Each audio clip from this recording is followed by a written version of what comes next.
नमस्कार दोस्तों, स्वागत है आपका हमारे बुक समरी चैनल में। तो चलिए आज के इस एक और नई वीडियो की शुरुआत करते हैं।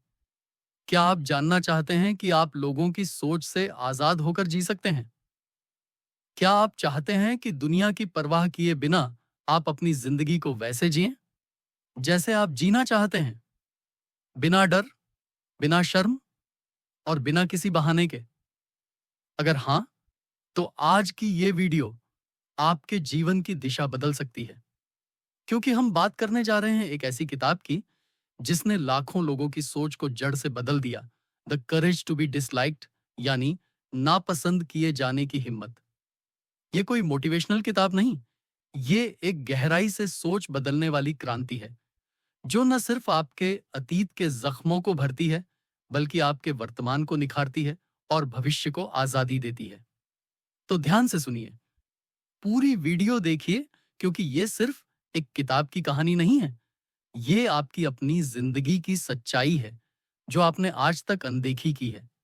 कल्पना कीजिए कि आप एक ऐसे कमरे में बंद हैं, जहां खिड़की है, दरवाजा है, रोशनी भी आती है, लेकिन आप बाहर नहीं निकलते, क्योंकि आपने खुद को यकीन दिला दिया है कि आप काबिल नहीं, आप आजाद नहीं, और बाहर की दुनिया आपके लिए नहीं है। अब सोचिए, अगर कोई आए और कहे कि दरवाजा खुला है, आप जब चाहें बाहर जा सकते हैं, तो क्या आप उस पर भरोसा करेंगे? The courage to be disliked किताब हमें इसी झूठे यकीन से बाहर लाती है। यह हमें हमारे मन की जेल से निकालने का रास्ता दिखाती है, जहां हमने खुद को दूसरों की राय, अपने अतीत की कहानियों और समाज की उम्मीदों में कैद कर लिया है। किताब कहती है कि आजादी पाना आसान है, अगर हमारे पास हिम्मत हो नापसंद किए जाने की। यह किताब जापानी लेखक इचिरो किशिमी और पत्रकार फुमिताके कोगा द्वारा लिखी गई है, और इसका स्वरूप एक संवाद पर आधारित है, जहां एक युवा और एक दार्शनिक के बीच गहरे, तार्किक और कभी-कभी तीखे संवाद होते हैं।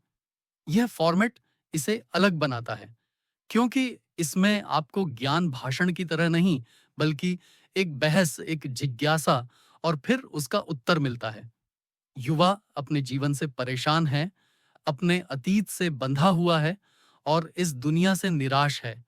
वहीं दार्शनिक आत्म स्वतंत्रता, उद्देश्यपूर्ण जीवन और सामाजिक सहयोग की बात करता है। यह संवाद किसी किताब की तरह नहीं, बल्कि हमारे खुद के अंदर चल रही बातचीत जैसा महसूस होता है, जहां हम खुद से ही लड़ते हैं, सवाल करते हैं और जवाब खोजते हैं। इस किताब का सबसे क्रांतिकारी विचार यह है कि हमारा अतीत हमारे वर्तमान का निर्धारक नहीं है। आज की दुनिया में लोग बार-बार अपने बचपन, अपने दुखद अनुभवों और दूसरों की गलतियों को अपने वर्तमान की हालत का कारण मानते हैं। लेकिन एडलरियन साइकोलॉजी, जिस पर यह किताब आधारित है, साफ कहती है कि अतीत सिर्फ एक कहानी है, जो हमने अपने जीवन की परिस्थितियों को सही ठहराने के लिए बनाई है। उदाहरण के लिए, कोई कहता है, मैं गुस्सैल हूं क्योंकि बचपन में मुझे प्यार नहीं मिला। लेकिन सच्चाई यह है कि वह आज गुस्से का इस्तेमाल कर रहा है ताकि वह दूसरों पर नियंत्रण पा सके या अपनी जिम्मेदारी से बच सके। किताब बताती है कि हमारे जीवन की दिशा हमारी मंशा से तय होती है, अतीत से नहीं। पैरा 4, एक और अहम पहलू जो किताब उजागर करती है वो है टेलियोलॉजिकल थ्योरी, यानी लक्ष्य आधारित व्याख्या। फ्राइडियन मनोविज्ञान कहता है कि हम अपने अतीत के अनुभवों के कारण कुछ करते हैं, लेकिन एडलेरियन सोच ये कहती है कि हम किसी उद्देश्य के कारण कुछ करते हैं। मतलब, हम डरते हैं, शर्माते हैं या पीछे हटते हैं क्योंकि हमारा उद्देश्य टालना, छुपना या बचना होता है, न कि क्योंकि हमें कोई अतीत का घाव है। यह सोच इंसान को शिकार से रचयिता बना देती है।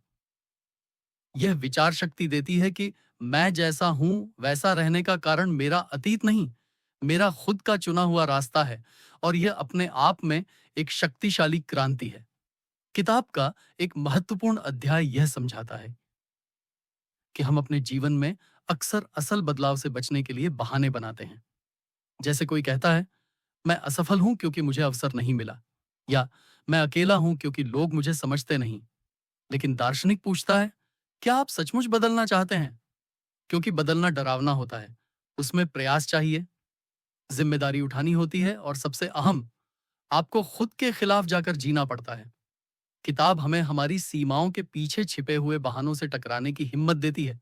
वह कहती है, अगर आप बदलना चाहते हैं तो पहले अपने बहानों को त्यागिए और मान लीजिए कि अब से जो होगा वो आपकी मर्जी ही से होगा। इस किताब का सबसे प्रसिद्ध और सबसे शक्तिशाली वाक्य है, नापसंद किए जाने की हिम्मत रखो। यह सिर्फ एक वाक्य नहीं, बल्कि एक जीवन दर्शन है। जब हम किसी को खुश करने की कोशिश करते हैं तो हम उसके नियंत्रण में आ जाते हैं। हम अपनी पसंद, अपनी आजादी और अपने आत्मसम्मान से समझौता करते हैं, सिर्फ इसलिए कि कोई हमें अच्छा कहे। एडलरियन सिद्धांत कहता है कि यदि आप सभी को खुश करने की कोशिश करेंगे तो आप अपने जीवन में कभी खुश नहीं रह पाएंगे। इसलिए जरूरी है कि आप अपनी मर्जी से जीने की हिम्मत रखें, चाहे लोग आपको पसंद करें या नहीं। यह हिम्मत आपको मानसिक आजादी देती है, और जब आप मानसिक रूप से आजाद हो जाते हैं, तभी असली आत्मसंतुष्टि संभव होती है। एक और बड़ी सीख इस किताब में यह है कि सभी समस्याएं अंततः मानव संबंधों की समस्याएं हैं। जब आप किसी के साथ तुलना करते हैं, जब आप खुद को दूसरों से कमतर समझते हैं, जब आप आलोचना से डरते हैं, ये सब इंसानी रिश्तों की उलझनों का नतीजा है।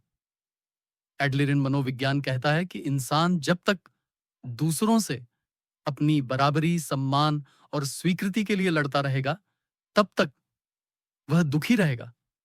किताब बताती है कि इंसान को दूसरों से बेहतर या बदतर नहीं बनना चाहिए, बल्कि उसे सिर्फ इतना सोचना चाहिए कि क्या मैं उपयोगी हूं। उपयोगिता ही आत्मसंतोष का सबसे बड़ा स्रोत है। अगर आप दूसरों के लिए कुछ कर रहे हैं बिना अपेक्षा के, तो वही असली खुशी है। एडलरियन सोच के अनुसार जीवन का अंतिम उद्देश्य है समुदाय में योगदान देना। इसका मतलब यह नहीं कि आप दूसरों के लिए अपनी इच्छाओं की बलि दें, बल्कि इसका अर्थ है कि आप अपने जीवन को इस दृष्टि से देखें कि आप दूसरों के लिए कितने उपयोगी हैं। जब हम दूसरों की सेवा में होते हैं, जब हम किसी के जीवन को थोड़ा बेहतर बनाते हैं, तब हमें अपना जीवन अर्थपूर्ण लगता है। यह किताब आपको बताती है कि आत्मसंतोष का असली स्रोत पैसा, शोहरत या वैभव नहीं, बल्कि किसी के चेहरे पर मुस्कान लाने की क्षमता है। यह सोच आपको आपके आत्म केंद्रित दुहक से बाहर निकालती है और एक बड़े उद्देश्य की ओर ले जाती है। इस किताब का एक और अहम विचार है, जीवन का अर्थ खुद हम बनाते हैं। अक्सर लोग कहते हैं कि जीवन में कोई अर्थ नहीं है या सब कुछ बेकार लगता है, लेकिन एडलर कहते हैं जीवन में कोई पूर्व निर्धारित अर्थ नहीं होता। अर्थ हम खुद तय करते हैं। अगर हम यह मान लें कि हमारा जीवन दूसरों की सेवा, आत्म विकास और आजाद होकर जीने के लिए है, तो वही हमारा अर्थ बन जाता है। किताब कहती है कि आप जब यह समझते हैं कि मेरा जीवन मेरा है, तभी आप सच्चे अर्थ में जीना शुरू करते हैं। यह विचार हर उस इंसान के लिए बेहद जरूरी है जो निराशा, खालीपन या आत्मसंदेह से जूझ रहा है। The courage to be disliked हमें यह भी सिखाती है कि हम जिन समस्याओं को बाहरी मानते हैं, जैसे आत्मसंदेह, सामाजिक डर या हीन भावना, वे दरअसल हमारे भीतर की सोच की उपज होती हैं। एडलरियन साइकोलॉजी ये मानती है कि हम जब खुद को दूसरों से कमतर आंकते हैं, तो हीनता की भावना पैदा होती है, और यही भावनाएं हमारी आत्म छवि को तोड़ती हैं। लेकिन यही मनोविज्ञान ये भी कहता है कि इस हीन भावना से आप खुद को ऊपर भी उठा सकते हैं, बशर्ते आप इसे आत्मदया के बजाय प्रेरणा का स्रोत बनाएं। यानी अगर आप महसूस करते हैं कि आप दूसरों से पीछे हैं, तो बजाय दुखी होने के आप उसे आत्म विकास का लक्ष्य बना सकते हैं। यही सोच एक साधारण व्यक्ति को असाधारण बनने की शक्ति देती है। किताब एक और अद्भुत सिद्धांत पेश करती है, लोगों को बदलने की कोशिश मत करो, खुद बदलो। हम अक्सर इस भ्रम में रहते हैं कि अगर सामने वाला बदल जाए, अगर हालात ठीक हो जाएं, अगर लोग हमें समझने लगें, तभी हमारी जिंदगी बेहतर होगी। लेकिन एडलेरियन सोच कहती है कि असल बदलाव तब आता है जब आप अपनी प्रतिक्रिया, अपने दृष्टिकोण और अपने व्यवहार को बदलते हैं। उदाहरण के लिए, अगर आपको लगता है कि आपका परिवार आपको नहीं समझता, तो आपको उनसे उम्मीद करना छोड़कर खुद की समझ को विकसित करना होगा। जब आप दूसरों से उम्मीद करना बंद कर देते हैं और खुद पर काम करना शुरू करते हैं, तो दुनिया भी आपके प्रति अपना व्यवहार बदलने लगती है। यही आत्म स्वतंत्रता की शुरुआत है। इस किताब में जो दार्शनिक है, वह एक जगह कहता है, अगर आप यह चाहते हैं कि कोई आपको पसंद करे, तो आप उसके अधीन हो जाते हैं। यह कथन बहुत कड़ा लग सकता है, लेकिन इसके पीछे की सच्चाई बेहद गहरी है। जब आप किसी को खुश करने की कोशिश करते हैं, तो आप उसकी अपेक्षाओं में उलझ जाते हैं। आप अपने मूल स्वभाव को छिपाते हैं, अपनी इच्छाओं को दबाते हैं और धीरे-धीरे खुद को खो देते हैं। किताब कहती है कि किसी के प्रेम या स्वीकार्यता की कीमत खुद की स्वतंत्रता नहीं होनी चाहिए। अगर आपको अपनी आजादी बचानी है, तो आपको यह स्वीकार करना होगा कि कुछ लोग आपको पसंद नहीं करेंगे और यह पूरी तरह सामान्य है। इस सोच को आत्मसात करना मानसिक मजबूती की निशानी है। एक और महत्वपूर्ण विचार इस किताब में यह है कि हर कार्य का कोई उद्देश्य होता है, चाहे वह कितना भी अनजाना क्यों न हो। उदाहरण के लिए, कोई व्यक्ति बार बार खुद को नीचा दिखाता है, कहता है मैं किसी लायक नहीं हूं, तो सतह पर यह आत्मदया लगता है, लेकिन गहराई में देखा जाए तो शायद उसका उद्देश्य है जिम्मेदारी से बचना, असफलता के डर से खुद को पहले ही अस्वीकार कर देना। एडलेरियन दृष्टिकोण यह सिखाता है कि किस्सा सा हर भावना और व्यवहार के पीछे एक छिपा हुआ मकसद होता है। जब आप अपने ही व्यवहार के उद्देश्य को समझ लेते हैं, तब आप उसे बदलने की शक्ति पा लेते हैं। यह आत्मविश्लेषण का सबसे ईमानदार तरीका है, जो बदलाव की पहली सीढ़ी है। इस किताब में एक बेहद गहरा संवाद होता है, जहां युवा पूछता है, अगर मुझे कोई पसंद नहीं करता, तो मैं अकेला रह जाऊंगा, क्या वह ठीक है? दार्शनिक जवाब देता है, हाँ, अकेले रहना ठीक है, अगर वह आपकी सच्चाई की कीमत पर नहीं है। यह किताब एक महत्वपूर्ण जीवन दर्शन प्रस्तुत करती है। अकेलापन बुरा नहीं है, अगर वह आत्मसम्मान की कीमत पर हासिल हुआ हो। समाज में जीना जरूरी है, लेकिन अगर समाज की स्वीकृति के लिए आप अपने उसूल छोड़ दें, तो आप खुद से अलग हो जाते हैं। और खुद से अलग होना सबसे बड़ी हार है। किताब सिखाती है कि अकेलापन सहा जा सकता है, लेकिन आत्म धोखा नहीं। यह विचार आधुनिक युवाओं के लिए बहुत जरूरी है, जो सोशल मीडिया की दुनिया में मान्यता और लाइक पाने की होड़ में अपनी पहचान खो देते हैं। अदलेरियन मनोविज्ञान में एक और महत्वपूर्ण बात यह कही गई है कि हमें अपने जीवन के लक्ष्यों को स्पष्ट करना चाहिए, लेकिन दूसरों से तुलना करके नहीं, बल्कि अपने आत्मविकास को आधार बनाकर। किताब बार बार यह दोहराती है कि तुलना आत्महीनता और आत्म अहंकार दोनों का जन्म देती है। जब आप दूसरों से बेहतर दिखने की कोशिश करते हैं, तो आप सतही हो जाते हैं। लेकिन जब आप खुद से बेहतर बनने की कोशिश करते हैं, तो आप गहराई में उतरते हैं। किताब हमें सिखाती है कि अपनी यात्रा को सिर्फ अपनी पिछली स्थिति से तुलना करें, न कि किसी और की वर्तमान से। यही सोच आपको स्थायी संतोष देती है और बाहरी मान्यता से मुक्ति। किताब में यह भी बताया गया है कि सार्थक जीवन एक मिथक नहीं है, बल्कि यह हर दिन के छोटे छोटे निर्णयों से बनता है।